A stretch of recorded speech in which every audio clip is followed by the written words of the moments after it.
Fidèles téléspectateurs et téléspectatrices, bonjour et bienvenue à cette émission Éducation et Société. Éducation et Société, une émission de l'UPEC, Unité de production des programmes d'éducation civique. Pour aujourd'hui, très chers téléspectateurs, l'UPEC vous propose comme thème la structuration paysanne en République démocratique du Congo. Pour cela, très chers téléspectateurs, nous ne sommes pas seuls sur ce plateau UPEC. Nous recevons en ce jour trois messieurs. Je vais vous les présenter. Et ben voilà, à ma droite, c'est monsieur Alphonse Kapouya Chobola. Il est coordonnateur régional de Trias RDC et représentant d'Agri-Congo. Donc, vous allez découvrir c'est quoi Agri-Congo. Et ben, à ma gauche, c'est monsieur Paluku Metuzalem Mivimba. Il est le président de la CONAPAC. Vous allez découvrir encore c'est quoi la CONAPAC. Et ben, à mon extrême gauche, là, c'est monsieur Dani Singoma. Lui, il est secrétaire permanent du réseau PRODES et coordonnateur du comité méthodologique du projet. Vous allez découvrir aussi c'est quoi PRODES. Alors, bonjour, chers invités. Soyez le bienvenu sur ce plateau UPEC. Comme je viens de le dire, très chers téléspectateurs, que nous sommes en train de parler de la structuration paysanne en République démocratique du Congo. Je commence avec monsieur Alphonse Kapouya, vous êtes d'Agri-Congo. Nous entendons parler de Agri-Congo. Agri-Congo, c'est quoi Agri-Congo, brièvement? Merci pour la question. Agri-Congo est une association d'un groupe d'ONG qui travaillent au Congo depuis un certain nombre d'années. C'est essentiellement des organisations belges qui ont convenu de pouvoir rassembler leurs forces de sorte à ce que le travail qu'elles sont en train de faire puisse évoluer en synergie et permettre à ce que les différents coins du Congo dans lesquels elles sont en train de travailler puissent se rapprocher, se rencontrer, de manière à mener une action de plaidoyer au niveau ici local, mais aussi de mener un plaidoyer au niveau international. Et ces ONG, c'est des ONG nationales ou bien internationales? C'est essentiellement des ONG belges pour le moment, mais l'organisation reste ouverte. Il y a 7 ONG qui sont membres pour le moment. D'accord. Et monsieur Paluku Metuzalem, vous êtes président de la CONAPAC. Qu'est-ce qu'on entend par CONAPAC? La CONAPAC, c'est la Confédération nationale des producteurs agricoles du Congo. C'est une jeune structure paysanne qui s'est structurée il y a l'année passée, créée l'année passée, et dans le cadre du deuxième carrefour paysan. En fait, les paysans ont trouvé qu'il était nécessaire et important qu'il y ait un cadre de concertation, de représentation de producteurs agricoles au niveau national. C'est pourquoi ils ont créé cette confédération qui a comme membres les fédérations provinciales. Et vous avez créé la CONAPAC pour quel objectif?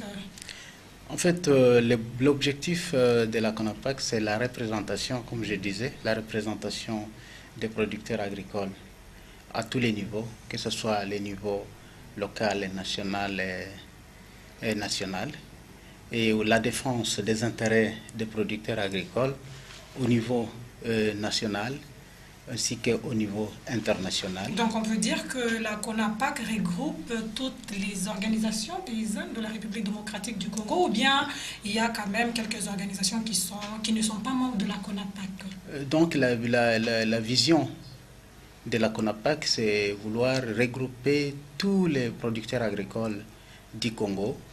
Actuellement, tous les producteurs agricoles ne sont pas encore réunis dans la CONAPAC, mais c'est ça les démarches que nous sommes en train de faire pour voir que dans quelle mesure les autres producteurs, les autres associations qui ne se sont pas encore adhérées au sein de la CONAPAC puissent adhérer. Parce que nous pensons que sans l'unité et la solidarité, on ne peut pas arriver à défendre les intérêts des producteurs agricoles. D'accord. Et M. Dani Singoma, c'est quoi PRODES? Merci. PRODES, c'est le réseau pour la promotion de la démocratie et des droits économiques et sociaux. C'est un réseau mis en place par des organisations congolaises qui partagent la même vision de la société et qui accompagnent des organisations au niveau des villes et des villages afin d'être elles-mêmes porteuses de leur voix. Là, c'est PRODES. Nous revenons à M. Alphonse Kapouya. En quoi consiste le projet de plaidoyer que vous accompagnez? Merci. Le projet de plaidoyer que nous sommes en train d'accompagner en partenariat avec CONAPAC, c'est un projet qui voudrait justement contribuer à la structuration de CONAPAC, de sorte que les paysans et les différents producteurs qui sont à travers le pays puissent avoir un cadre de discussion, d'échange, de manière à ce que leurs problèmes, les problèmes qu'ils rencontrent sur le terrain soient débattus et des propositions de solutions soient faites, et ensuite pouvoir communiquer avec l'autorité locale, nationale, même internationale. D'accord. Et Monsieur Paluku, comme vous êtes, je peux dire, partenaire d'Agri-Congo, quelle est la couverture géographique de ce projet? La couverture géographique de ce projet d'Agri-Congo actuellement est limitée à quelques 6 provinces. Il y a la province du Nord et Sud Kivu, la province de l'Équateur, la province de Bandundu et la province du Bas-Congo, ainsi que la... Oui, ce sont 6 provinces. Donc c'est seulement 6 provinces. Oui. Et M. Daniel Simoma, peut-être pour ajouter à ce que vient de dire M. Paluku Metuzalem, comment comptez-vous intégrer aussi les provinces qui ne sont pas, je peux dire, qui ne sont pas vraiment incluses dans ce projet? Oui, il faut comprendre que le projet ici est essentiellement basé sur une série d'ateliers de réflexion, de production, des plans, de plaidoyer qui renforcent le plaidoyer de la CONAPAC. Et à partir de ça, étant donné que ça se passe dans les provinces dont a parlé M. Paluku, il existera d'autres provinces à côté qui pourront bénéficier indirectement de ces projets par les représentants des organisations paysannes qui sont dans les provinces, qui seront invités à participer à l'atelier. Mais étant donné que la CONAPAC est une structure nationale et qui a des membres qui viennent de toutes les provinces, les réunions de CONAPAC aussi serviront disons, à amplifier ce qui sera fait à travers les ateliers. Donc ainsi, les autres provinces seront impliquées indirectement. Et vous croyez qu'avec cette implication indirecte par les représentants seulement de certaines organisations des provinces qui ne sont pas vraiment concernées, ça pourrait arranger les choses? Est-ce que les paysans ne vont pas se sentir un peu lésés, oubliés? Non, je pense que toute chose a un début. Pour le moment, nous avons un projet qui a ciblé les provinces qu'on a citées. Dans un premier temps, on invite quelques représentants et nous espérons que les représentants, à travers CONAPAC, quand ils vont rentrer sur terrain, avec la structuration de CONAPAC, le message sera diffusé. Mais de l'autre côté aussi, Agri-Congo, j'ai dit que Agri-Congo restait ouvert.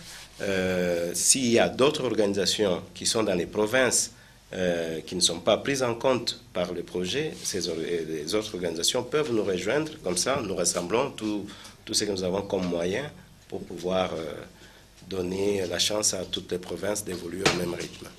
Et pourquoi vous avez seulement ciblé les 6 provinces? Le choix des 6 provinces vient du fait tout simplement que les organisations membres d'Agri-Congo sont présentes dans ces zones d'intervention. Et donc, ce projet, c'est juste un projet supplémentaire, complémentaire au projet que nous exécutons d'habitude. Donc, on a dit, nous nous rapprochons. Et là où nous sommes, c'est là où nous commençons. D'accord, et pour rester toujours sur ce qui concerne le projet, Monsieur le Président Paluku, donc quels sont les différents thèmes autour desquels vont tourner les actions du plaidoyer agricole que vous allez mener? Lors du deuxième carrefour, surtout du premier carrefour, les producteurs agricoles ont choisi au moins 4 thèmes. Oui. Et les 4 thèmes, c'est la sécurité foncière. Et ils ont choisi aussi les infrastructures rurales. Ils ont parlé de la loi agricole ainsi que le crédit agricole. Donc ce sont les 4 thèmes qui seront développés dans les différents ateliers qui auront lieu dans toutes les 6 provinces citées et qui pourront aussi servir comme base de pouvoir définir ou soit relever les défis et qui permettra à ce qu'on ait un plan d'action, de plaidoyer au niveau de la CONAPAC pour pouvoir plaider sur les 4 thèmes auprès des autorités publiques et privées. J'aurais bien voulu que vous puissiez expliquer les 4 thèmes, mais vous avez cité, parmi les thèmes, vous avez cité la loi fondamentale. Oui. Est-ce que vous trouvez que c'est encore intéressant de parler de la loi fondamentale, tandis que je peux dire c'est comme si c'était un objectif, mais vous avez déjà atteint? Non, on n'a pas atteint l'objectif dans le sens que je dirais que la loi a été promulguée par le président de la République le 24 décembre dernier. Mais il reste maintenant les mesures d'application de cette loi. On ne sait pas la mettre en application si on n'a pas de règles qui vont permettre à ce que la loi puisse fonctionner. Avoir une loi, c'est une chose, mais l'appliquer, c'est une autre. Voilà un peu ce qui fait que dans les ateliers, on pourra aussi se poser la question comment cette loi sera appliquée au niveau des différents acteurs dans le monde rural. Et il faudrait qu'il y ait des définitions claires et ça viendra des paysans et compte tenu des réalités qu'ils vivent. Et ce sont ces réalités-là qui vont nous permettre à pouvoir proposer des mesures d'application de la loi auprès des juristes et qui pourront faire objet maintenant des propositions de mesures d'application. Monsieur Dani, parlons du thème qui est sur la sécurité foncière. Pourquoi le choix de ce thème, la sécurité foncière? Expliquez un peu. Bon, comme M. Paloukou l'a dit, je pense que lors du Carrefour paysan, donc le Carrefour paysan c'était un moment qui a rassemblé les paysans qui sont venus de presque tous les pays, avec des différences près, mais la plus grande question était cette question de la sécurité foncière parce que beaucoup de paysans au Congo ont aussi un problème d'accès à la terre. Et c'est un problème fondamental, et avec toute la question d'accaparement des terres, avec les industriels, les agro-business et consorts qui prennent les terres qui appartiennent aux paysans ou aux familles. Dans d'autres coins, on trouve que ce sont les chefs coutumiers qui ont des terres, il y a des endroits. Donc la politique de l'accès à la terre est trop difficile et compliquée en République démocratique du Congo. Et les terres ne sont pas aussi protégées. Les paysans ont leurs terres, des terres ancestrales, mais qui ne sont pas parfois protégées. Alors toute cette question, il faudra l'analyser en profondeur dans des séries d'ateliers et trouver quelle est la vision des paysans par rapport à cette question et quel peut être leur plaidoyer, et voir aussi si la loi fondamentale, qu'est-ce qu'elle parle de cette sécurisation foncière, et trouver des pistes de plaidoyer plus forts pour sécuriser les paysans. Avant de passer la parole à M. Alphonse Kapouya, Président, j'aurais bien voulu que vous puissiez un peu parler sur, comme vous venez de dire, sur les 4 thèmes. Est-ce qu'il y a un thème qui est vraiment prioritaire ou bien tous les thèmes, bien sûr c'est des thèmes importants, mais il y a un thème qui est vraiment prioritaire par rapport aux autres? Oui, bien sûr. On ne peut pas avoir une action qui n'est pas... Si vous obtenez 3 sujets, il y aura toujours un sujet prioritaire. Donc, parmi les 4 thèmes, il s'est révélé que la loi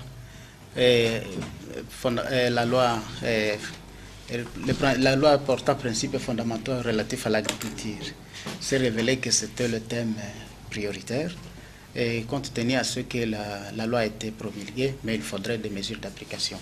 Le deuxième thème prioritaire, c'est la sécurité foncière.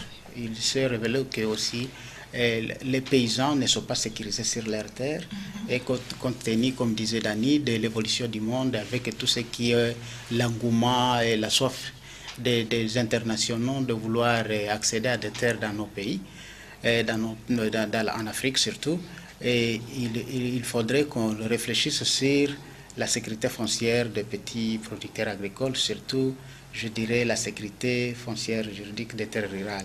Et le troisième thème qui vient en priorité, ce sont les infrastructures rurales, parce que même si on peut vouloir bien développer l'agriculture, mais si on n'a pas des infrastructures, c'est-à-dire les routes, les dessertes agricoles, les structures de stockage, les chambres froides, même l'électricité, les usines de transformation, on ne saura pas promouvoir l'agriculture dans notre pays.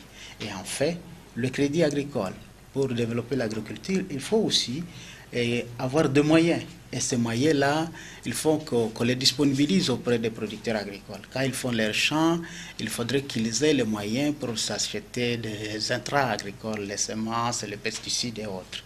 Voilà la façon dont les paysans ont essayé de classer les 4 thèmes par priorité: la loi agricole, la sécurité foncière, les infrastructures et le crédit agricole. Nous parlons toujours de l'agriculture, Monsieur Alphonse. Vous avez une terminologie propre à vous.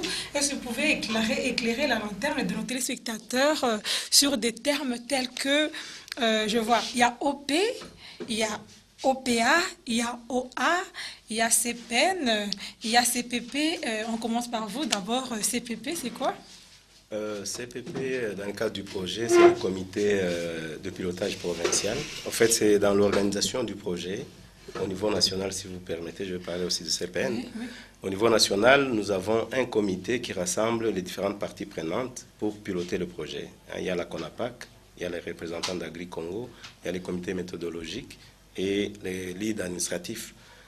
Pour pouvoir guider le projet, suivre son évolution, il y a ce comité-là qui est multipartenaire. Nous nous rassemblons dans ce comité pour pouvoir discuter des questions et de voir l'évolution du projet. Au niveau local, au niveau des provinces, là où vont s'organiser les ateliers, des comités similaires, mais au niveau local, qui rassemblent les membres d'Agri-Congo, les membres des organisations d'appui qui sont présentes sur le terrain. Il y a des représentants aussi des CONAPAC et d'autres fédérations, constitue aussi un comité sur place pour voir ce qui s'est fait au moment des ateliers, mais surtout aussi suivre l'après-atelier. Et OPA, ça veut dire quoi? OPA, c'est Organisation des producteurs agricoles.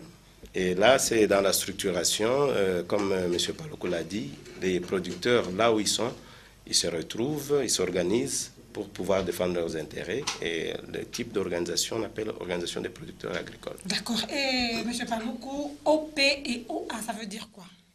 OP, c'est Organisation des producteurs.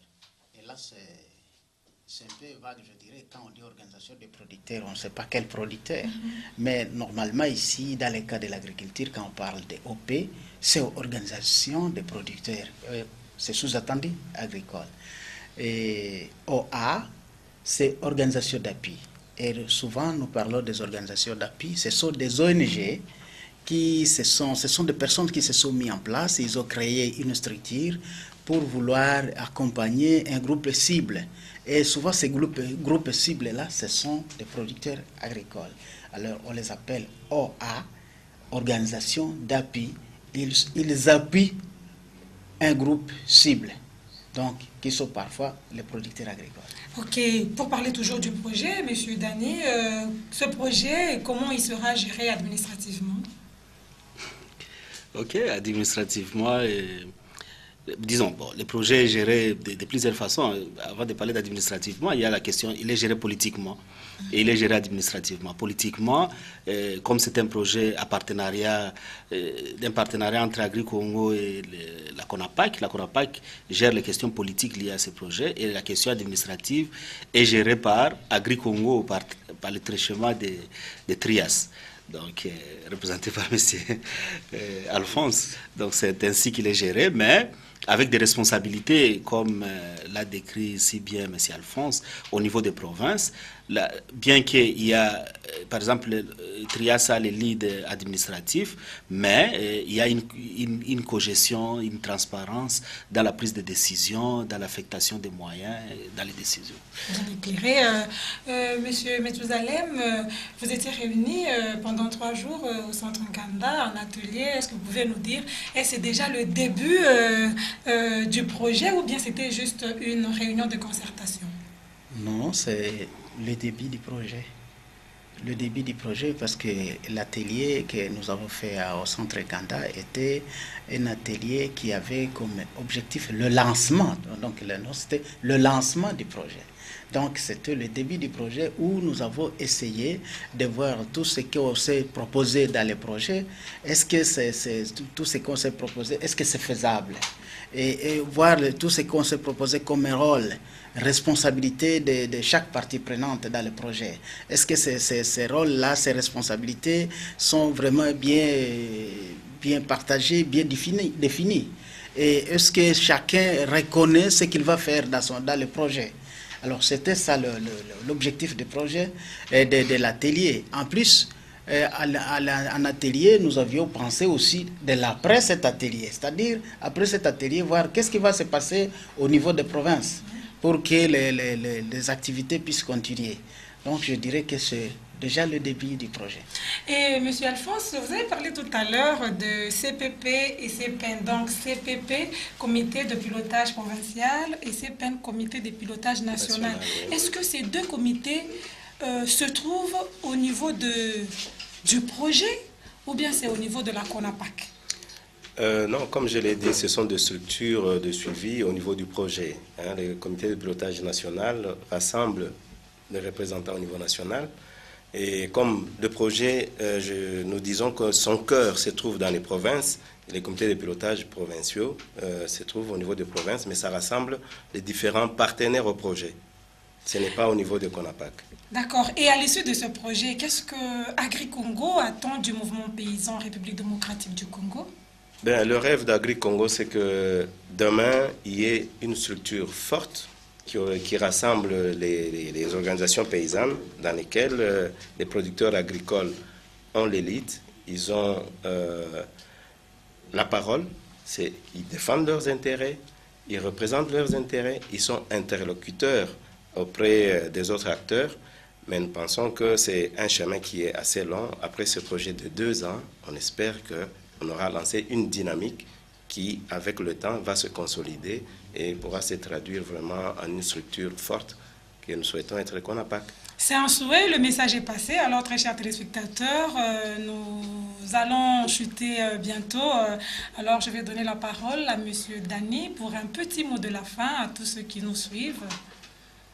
Bon, en guise de mot de la fin, bon, je dirais que nous avons un grand défi devant nous parce que cette question de la structuration paysanne ne remonte pas d'aujourd'hui. L'historique de la structuration est très lointaine. Si nous avons des OP, comme vous venez de découvrir des OP comme ça, c'est toute la démarche qui a commencé il y a très longtemps, en commençant par des OP, des unions, des fédérations. Et aujourd'hui, nous sommes en train d'aller vers un mouvement dont moi, personnellement, je caresse les rêves de voir un mouvement paysan très fort politiquement, économiquement aussi, qui peut vraiment bousculer les choses comme dans d'autres pays. Donc, c'est ça. Monsieur Paloukou, un petit mot de la fin à tous les paysans qui vous suivent. Un petit mot de la fin pour tous les paysans, c'est que dans le cadre de ce projet d'AgriCongo, qui vient renforcer notre rêve et qui est seul de voir un jour les paysans producteurs agricoles du Congo se rassembler dans un cadre national et de pouvoir définir des politiques agricoles, participer à la définition des politiques agricoles congolaises et aussi de pouvoir défendre leurs intérêts au niveau national et aussi international. Notre souhait, c'est de voir que ces mouvements puissent se renforcer et devenir effectivement une réalité. Voilà un peu notre rêve pour le moment. Monsieur Alphonse Kapouya, un mot de la fin. Comme mot de la fin, d'abord, je m'adresserai aux producteurs des provinces qui ne sont pas concernés par ce projet. Je pense qu'on ne les a pas oubliés et que nous allons les associer dans un premier temps, mais nous voudrons aussi lancer un appel à d'autres organisations internationales qui se trouvent dans ces provinces de pouvoir nous rejoindre de manière à ce que nous ayons un travail de synergie assez fort pour pouvoir accompagner cette émergence du mouvement paysan. Merci, merci à vous mes très chers invités, merci à vous très chers téléspectateurs d'avoir suivi cette émission qui avait comme thème la structuration paysanne en République démocratique du Congo. Alors très chers téléspectateurs, je crois bien que cette émission vous a beaucoup plu parce que nous avons parlé de l'agriculture et du projet de plaidoyer agricole. Et très chers téléspectateurs, je vous souhaite donc toutes les bonnes choses. Merci et c'était une émission de l'UPEC, Unité de production des programmes d'éducation civique. Merci et au revoir. Merci.